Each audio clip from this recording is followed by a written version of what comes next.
We have next up David Armano, who is the Executive Vice President of Global Innovation and Integration for Edelman Digital. David's mandate is to uncover and activate strategic and innovative social media business solutions for Edelman's clients as well as the firm. And today he's going to give us a sneak peek at the 2011 Edelman Health Barometer. And he'll talk about how digital innovation can help solve some of our greatest health challenges. The hashtag for his session will be EBH 2011. Please welcome David to the stage. Thank you. Are you guys ready to make history? Because I think this is the shortest presentation that I've ever given in my life. So bear with me. I might slip into fast-talking Long Islander mode. How many Long Islanders in the house? Yeah. Okay, so Edelman Health Barometer, this is a study that Edelman conducts annually. This year we did primarily a digital survey of just over 15,000 individuals. And we're going to walk you through some initial findings, and then there'll be more online, which I'll get into later. The survey itself is global. On this initial screen, just kind of one thing to take into account with any of these stats is that there are cultural implications, and I think that if you look at these sort of high-level findings, you see them.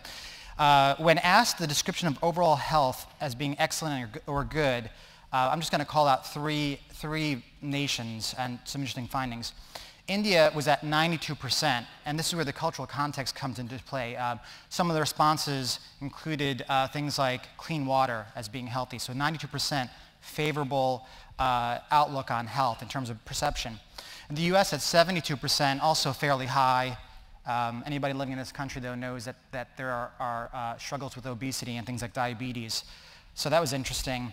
And Japan actually has at 33% in terms of perception is some of the lowest, which is really interesting as well, because in Japan they have sort of, they really have the highest, some of the highest rates in terms of life expectancy.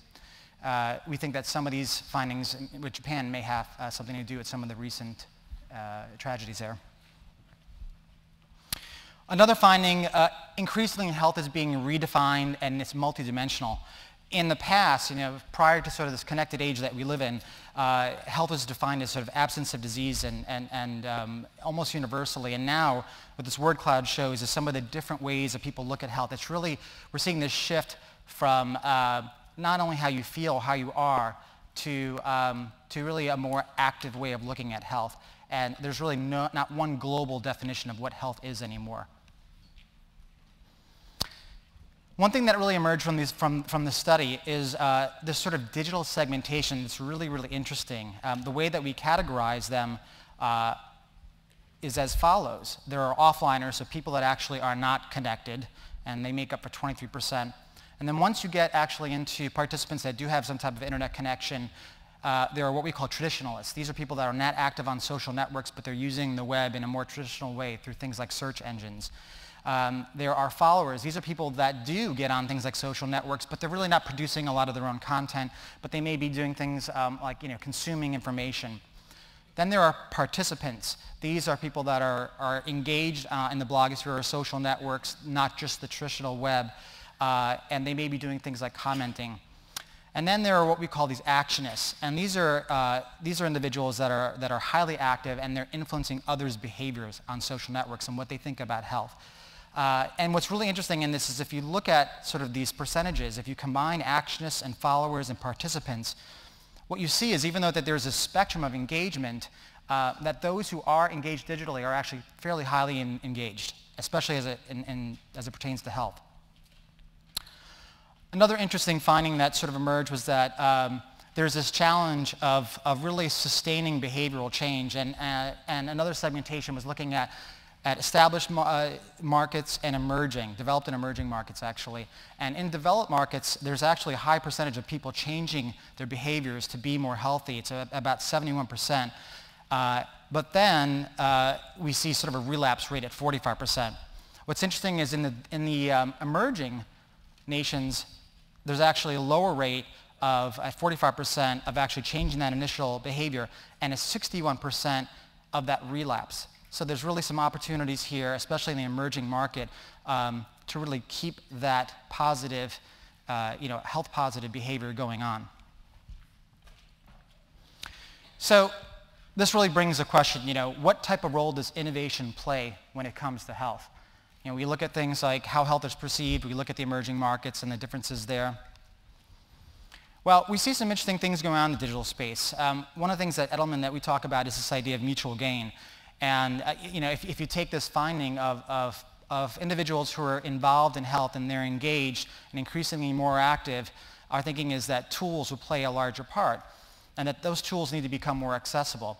This is an example of a runner's community, and you can use it through social network and also through your mobile device. It's called Edmondo. It's one example. There are many of these.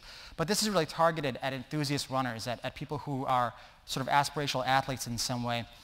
It's a great example of mutual gain because really what the runners do is they rely on each other for motivation. So they're benefiting from each other to stay on each other's programs. So imagine taking something like this within the health space and that challenge of really sustaining that positive behavior through a support group and targeting everyday people, not just those who are sort of on the threshold of being an athlete.